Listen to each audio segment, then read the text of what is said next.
As Christians, we are called to imitate Christ. We are called upon to serve the least among us, the marginalized, those who society has cast aside. For those in secular orders, religious orders, and the laity, sometimes this call brings us into hospitals, skilled nursing facilities, and even into private homes. I'm John Baldino, and this is Ministry to the Aging, Sick, and Dying.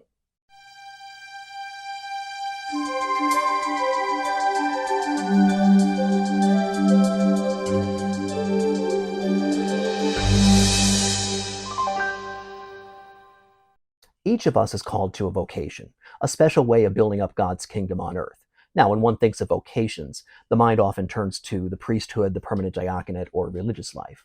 But those of us in the laity and secular orders have an equally important job to do. We serve in special ways.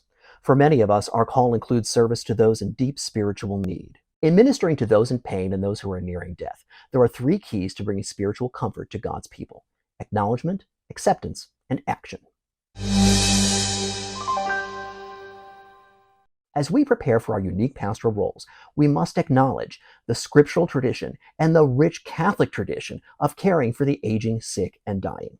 Called to be like Christ, we turn to his ministry as told to us in the Gospels. In the Gospel of Matthew, we hear of specific instances in which Jesus heals the sick.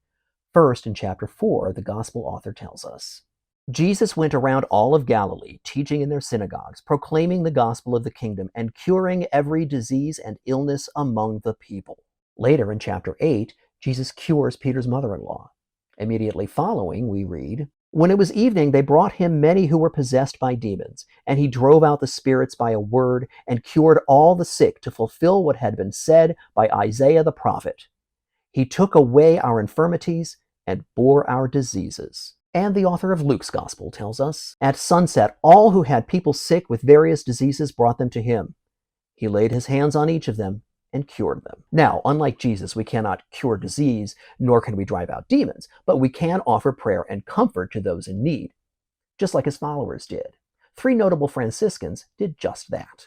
St. Francis of Assisi, founder of the original three Franciscan orders, had his early conversion when he embraced a leper, one of those whom he had previously found revolting.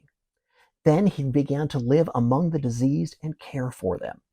For hundreds of years, his followers have carried on that tradition of caring for the sick, the tradition of that 13th century saint. St. Rocco, a secular Franciscan, gave up all he had and dedicated his life to caring for the sick until he contracted the plague himself.